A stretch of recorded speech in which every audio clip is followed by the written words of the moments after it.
Who are we talking with today? Okay. So we got. See, is Fred on here? Is he on? Yeah, I'm okay. here. Yeah, he's here. Yeah.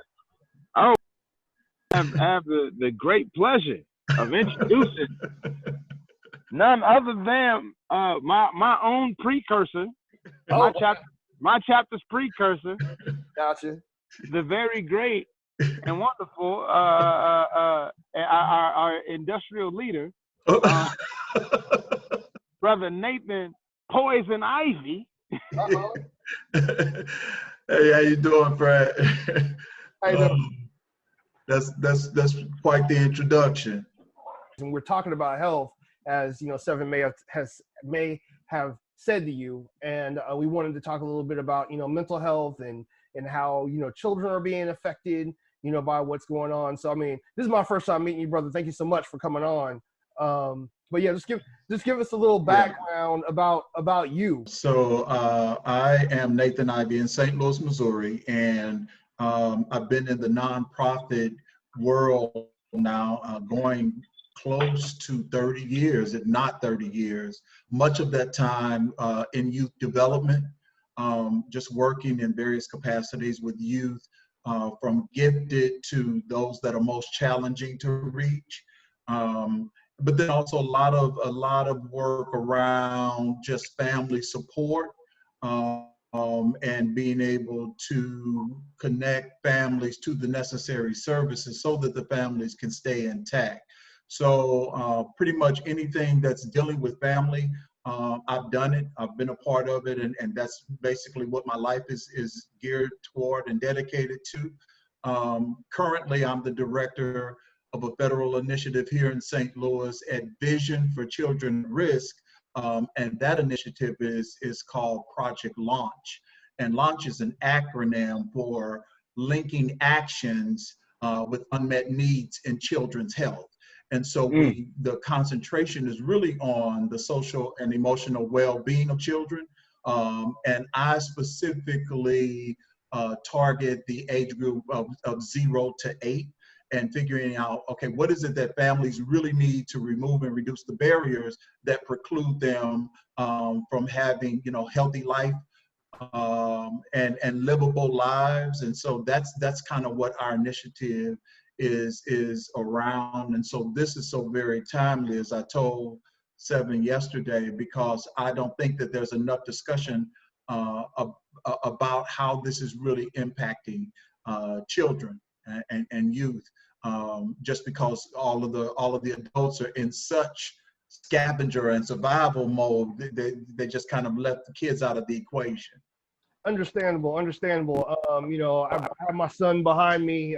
He's been spending a lot of his days gaming and socializing with his friends online. That's how he's pretty much getting his interaction, since he can't really go out and socialize with them in person. Right. North Carolina canceled the school year for its kids, pretty early on in regard to this epidemic. I know the state of New York just recently canceled theirs within the past couple of days. Might have been yesterday. I can't remember. I can't recall exactly. But yeah, I totally agree with you. There's been a lot of change and upheaval. And the kids are pretty much out here just floundering. And I know with my child, we're out here, we're on a hemp farm, we're outside of the major city limits of Raleigh. He's got places to go and I guess like clear his mind. It's a safe environment, and there's a lot of kids who are now trapped at home in environments that might be unsafe physically, emotionally, unstable in regard to financial circumstances. And so, not being someone in this field myself, it was important to bring somebody on who had more experience to have this discussion intelligently. Sure. To talk about ways that we can assist, and also give some kind of perspectives as to how this situation, which is a traumatic situation, is going to affect these children long term. Sure, absolutely. Yeah. So what is your take in regard to, you know, I mean, I guess like the prospect of like, you know, how is this affecting kids? And you know, what are some of the long-term effects that you anticipate seeing? On the time to perhaps grab something to eat if there's something to eat, do their homework if there's an option to do that, and then go to sleep and start all over.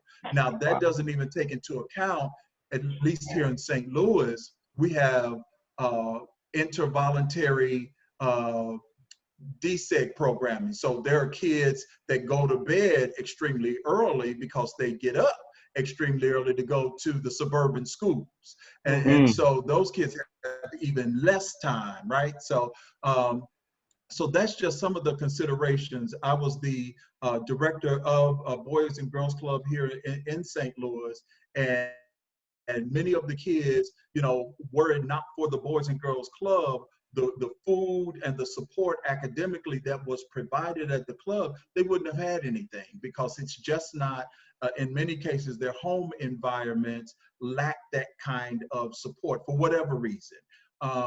So now COVID piled on top of that, you know, you're just increasing the stressors, right? And so the parents are stressed, the kids are stressed, and you know, you get into this fight or flight mode. And so now you start talking about how then the trauma is being played out, because kids see their parents going into a frantic mode.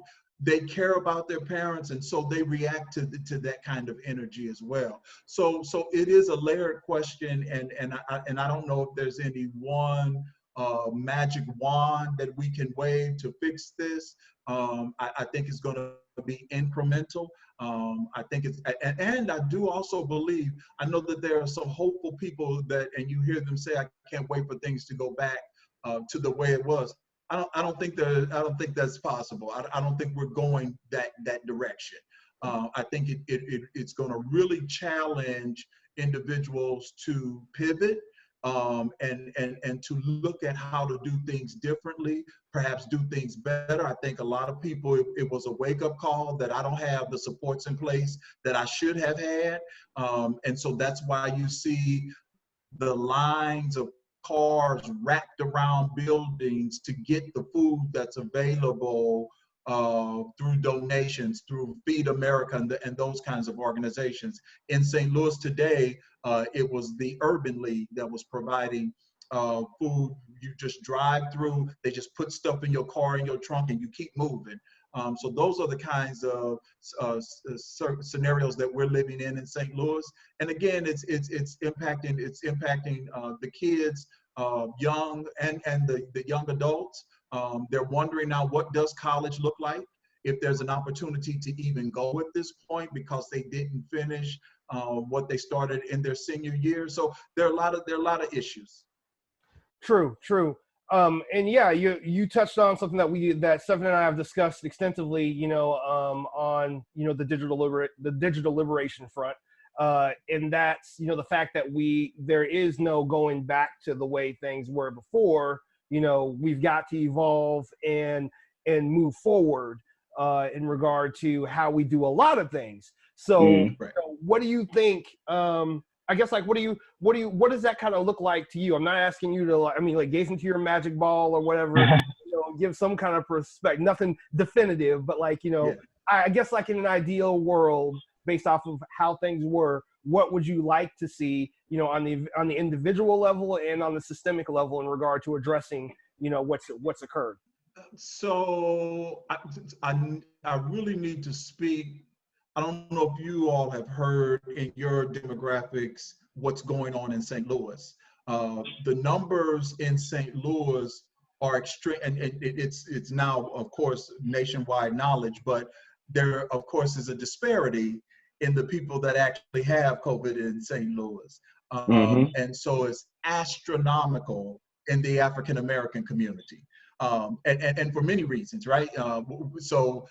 Because the state of Missouri and certainly St. Louis is not a Medicaid expansion state. So for many of them, they don't have the coverages to take care of the necessary co-occurring issues that they have. So if you have diabetes, if you have these other things, then you are more likely to die from COVID because you got all of this other stuff going on that you did not, were able to have tended to. So that is the one thing that I would like to see happen, that there's a heightened sense of health maintenance that needs to be had, and so physical health and mental health. And so those are some key things that I think have played a major role in families here in this area. Not a lot of people access, or there's a stigma attached to receiving the mental health support that you need. And certainly if you have children, as we encourage parents to have their so let me give you an example. We have an ASQ, a survey or questionnaire, if you will, when you have young children, 4 years old and younger, to kind of do a it's called ages and stages questionnaire. And so you ask specific questions to see if the kids will answer on that age level, so that if anything stands out, you can get ahead of it, right, before it becomes a glaring issue in school later on down the road. Well, we're not interested in you asking our kids questions, right? We don't want you to label our kids. So it's those kinds of issues that I think is important, that we have to open up our mind and expand our horizon to see that there are some resources, there are some supports that would improve our quality of life. Right now, the quality of life for a lot of families in St. Louis is less than standard. And so that's playing out in this whole pandemic. And so the vast majority of cases that we see are families that have all of these other issues going on as well. So I would like to see that health piece addressed, as well as the mental health. But then there's also the whole notion around, it's really around how we level the playing field for many of the opportunities that exist in St. Louis. There's so many inadequacies, and so the equity gap here is so large. If you Google it, in St. Louis, there's a thing called the Del Mar divide. And so Del Mar, on one side of Del Mar, looks a certain way, and it's by Washington University, really. And so if you're on Del Mar on one side, then you have a certain lifestyle. But if you're on the other side of the street, it's a totally different, it's like two different worlds that come together at Del Mar Boulevard. And so those kind of disparities and inadequacies just exacerbate the whole scenario for St. Louis. So addressing those disparities and those inequities that lie, I think, is going to be critical. And I think it's caused our political realm to really take a hard look at that, because they just kind of gloss over it until campaign and election time, and then it goes back to business as usual. But again, we're past business as usual at this stage. Exactly, and that's one thing that we've talked about too, with COVID being the great equalizer, if you will. Not discriminating, in regard to, socioeconomic status, at least in regard to like who it affects. Now we can talk about who gets treated, but the virus isn't, running, a paper bag test on, who to infect. It does what it does. So with that being the case, there's a lot of political, a lot of talks, about, the political angle, and the fact that, you can leave these people out in the wilderness to be subject to whatever, but whenever they come home and the chickens come home to roost, you're going to be affected by it just like, they are, if not worse. Right. So with that being stated, what we're talking about is a community problem, a community issue. What are some community solutions because that's one thing that I'm big on, being a democratic socialist. I'm really big on reliance within the communities that have already been established to help address some of the problems that are out there, working collectively toward, resourcing solutions to these problems. What do you believe are some of those? Well, again, I think there are a lot of community resources and supports available. I think I can, and really only speaking for St. Louis, one of the things that always astounds me on the news, and I'll digress for just a second, but I'll bring it back. When a young man gets shot, or there's the gun violence and that kind of thing, and the camera cuts to a bystander and asks them about it, and they'll say, well, we need more programs. We need more programs for the youth. We need more, we need more for the youth to do. And really, that's not true.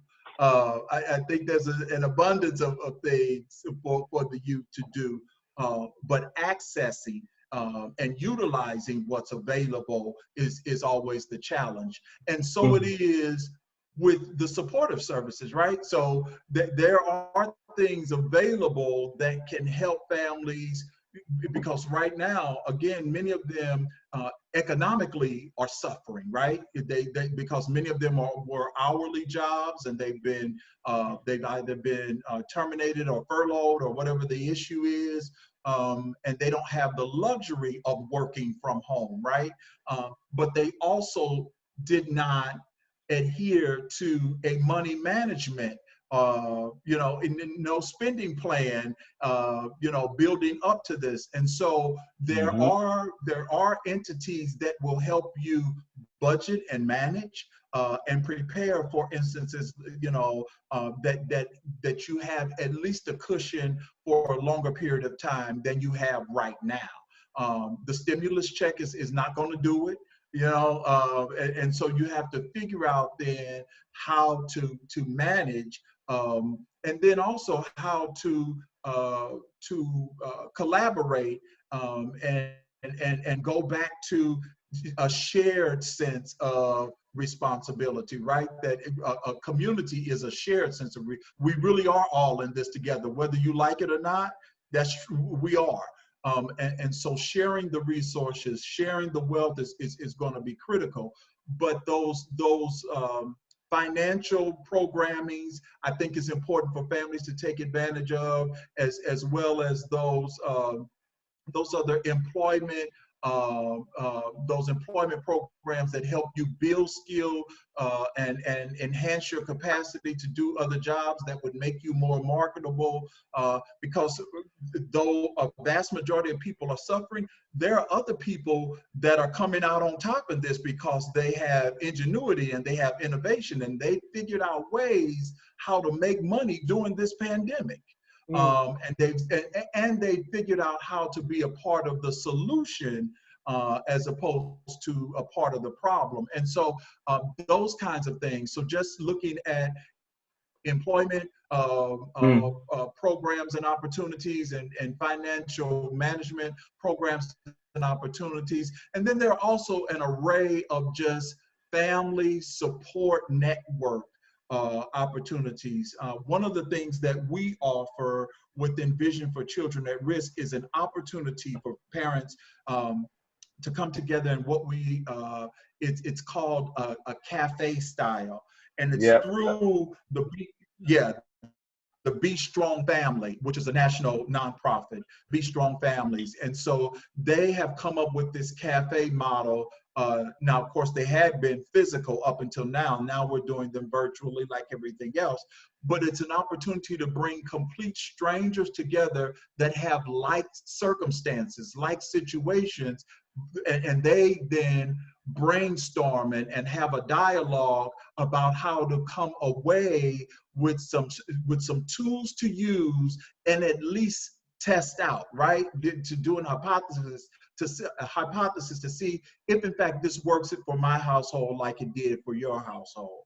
And so those sessions are always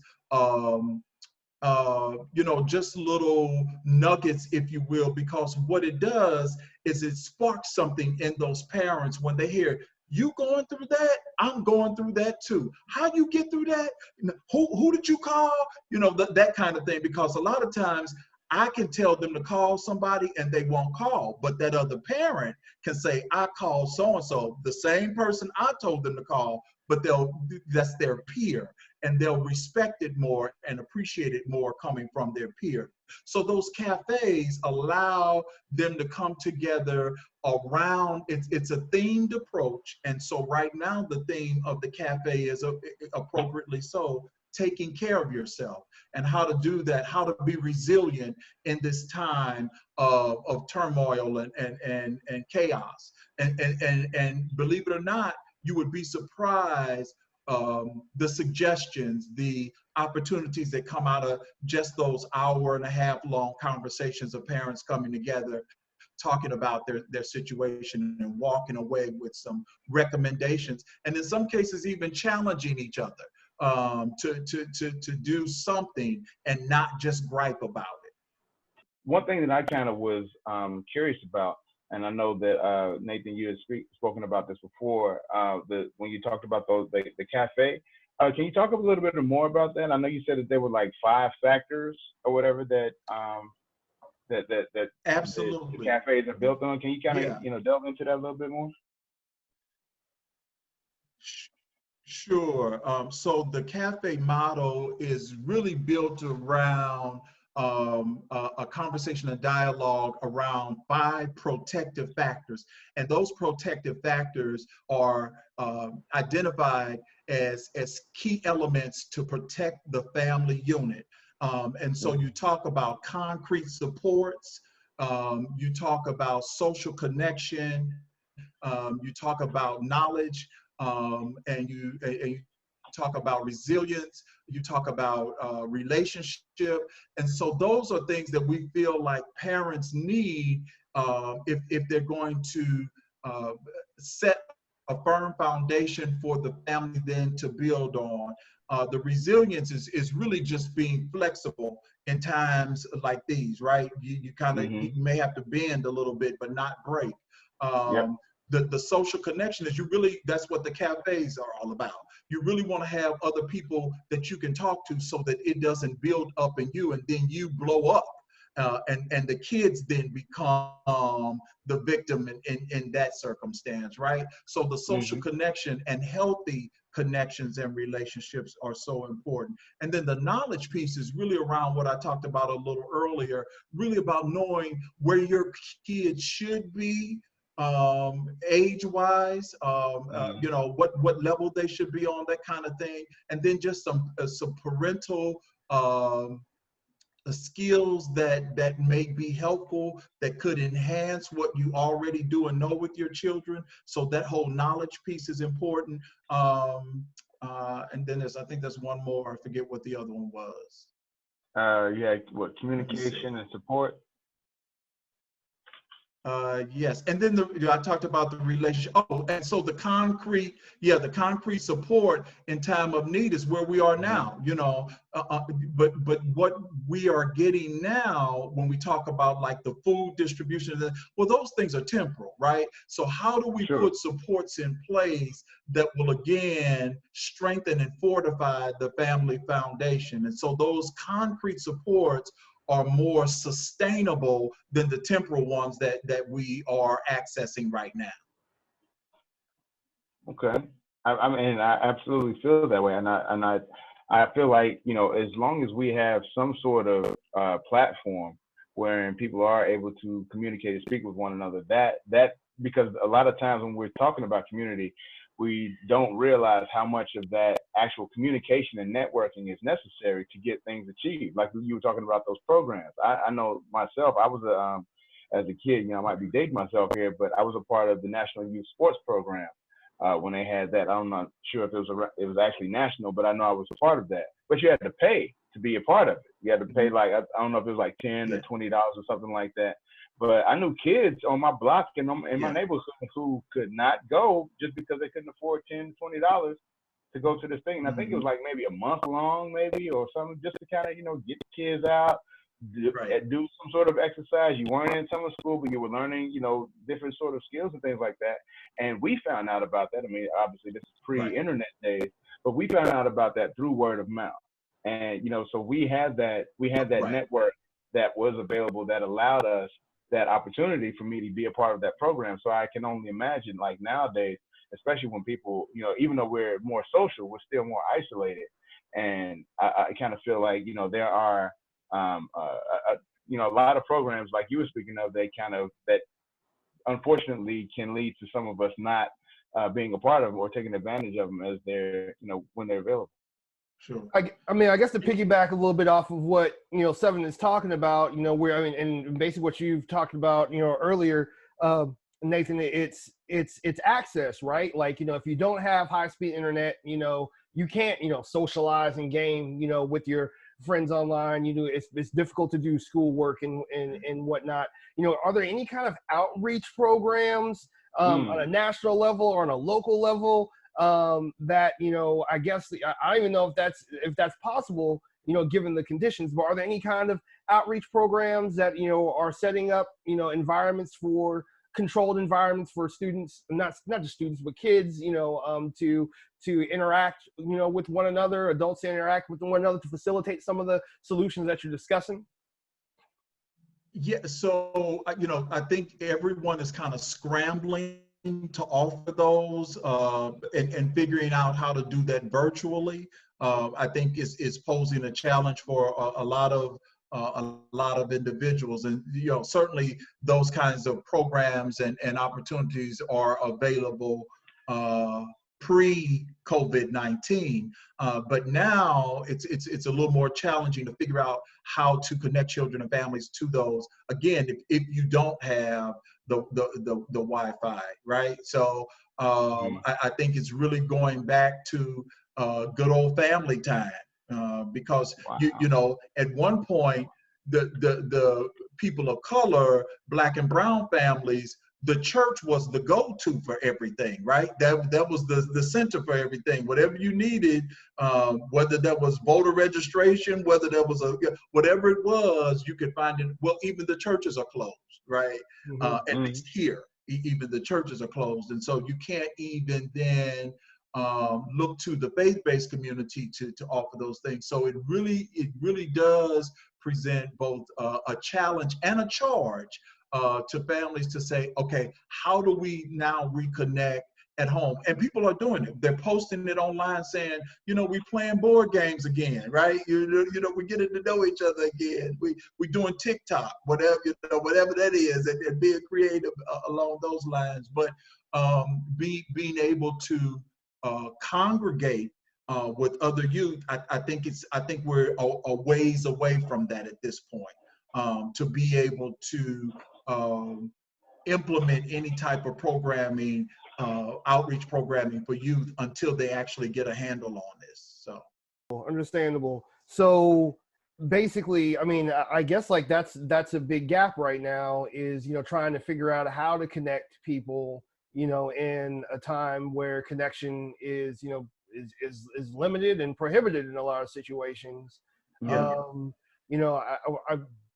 I don't know, outdoor theaters, for, screening, academic content of some sort. events. I don't know. What are your thoughts, Sev? Man, I don't know. I feel like, if we could have some sort of, it's funny, like on my podcast last night, I was kind of talking about, how, these are the kind of like the perils of freedom. Not that I'm trying to say it like, I wish to be in a completely, communist society or something like that, but I'm just saying like these are some of the perils of freedom, in that people, exercise their individual freedoms however they feel to exercise them, and sometimes that means to ignore certain things and ignore certain information, or to possibly even run the risk of possibly not even catching it or receiving any sort of information when it's available. And so honestly, I don't know, because it's like if we weren't, I guess to kind of keep going along that path, like if we weren't free, we would be, it would be easier to say, hey, every person, I mean, kind of like in South Korea. I mean, South Korea and us, we got COVID at the same time, correct? Mm-hmm. And where are they in terms of their COVID spectrum, and where are we in terms of the COVID spectrum? I mean, that alone kind of, lets the good, or kind of illustrates the good and the bad when it comes to, controls versus freedom. But as far as solutions, like you were speaking of, I don't know. I mean, because anything that you provide to all the people, somebody's going to say this is fascism. Somebody's going to say that. Like I've seen it now. Like they're calling it fascist to have people stay at home and avoid getting in contact and trying to, and flatten, in essence, in effort to flatten the curve. So that in itself is being called fascistic activity. So I can only imagine if you send out some sort of, or you have some sort of new initiative that you want to put in place for children, and you say, well, I want to make sure that everyone is, aware of this and alerted about this.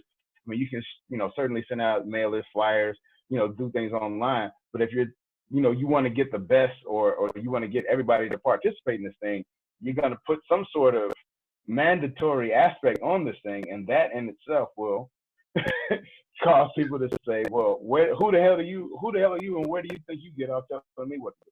I can see that if like you said, Seven, if it's like a mandatory thing, but if you make it more compulsory and there's an incentive, and I believe that incentive is already built in. Like, my son's stir crazy right now. He wants to be able to connect with anybody, doing anything, anywhere. If it's meeting up to watch paint dry, he'd be down for that right now. So, like, I feel like COVID has created, this need for community innately, because of the fact that we can't get it, through our normal channels. So I feel like, now is a prime time if you were trying to launch a program to get it off the ground, because people are just chomping at the bit, trying to try to figure out how can I connect with somebody somewhere, instead of it being, just through a screen and a screen alone. I guess the thing that I'm kind of, I don't know, I guess I kind of subscribe to some of our lesser demons at times. When I think about, me being from Chicago, I think about that party that just took place a couple of days ago, where over 1,000 people were at a house party. Crazy. And that's in the midst of the lockdown. Crazy. So I imagine people like that who think like that, and maybe like you said, they are, striving or yearning for some sort of social interaction, and this is their way of going about getting it. But I guess I kind of think on the side of, well, if these are the people who are going to do this in this climate, if they have some sort of compulsory activity that's specifically for their kids to be involved in, even though it's for their betterment, I doubt people who think like that would also think, okay, let me get my kid in this program. True. I don't think those are. I think those are completely differing mentalities right there. What were you saying, Brother Nathan? I think that, unfortunately, I think we look at this from a pessimistic point of view as opposed to an optimistic point. One of the things that I think opportunity that we miss during all of this is, for many people, particularly people of color, there's an obesity issue, right? Mm-hmm. This is an opportune time to be able to curtail that behavior, and it's actually easier now because the resources are so scarce, right? So now, if you could just get a mental model, a shift in your thinking to say, maybe I don't need all of that food, right? I can start doing some, and because everything is shut down, maybe I can start exercising a little more, right? So there's ways to look at this and come out better than when you went in. It's the same in terms of even your money management. Okay, how is it that I'm able to manage day to day during this if I can do this in the pandemic, when I come out of this, if I just keep this model of being more wise about what I'm spending, I have more money. You know, I'll be healthier, I'll be more fit.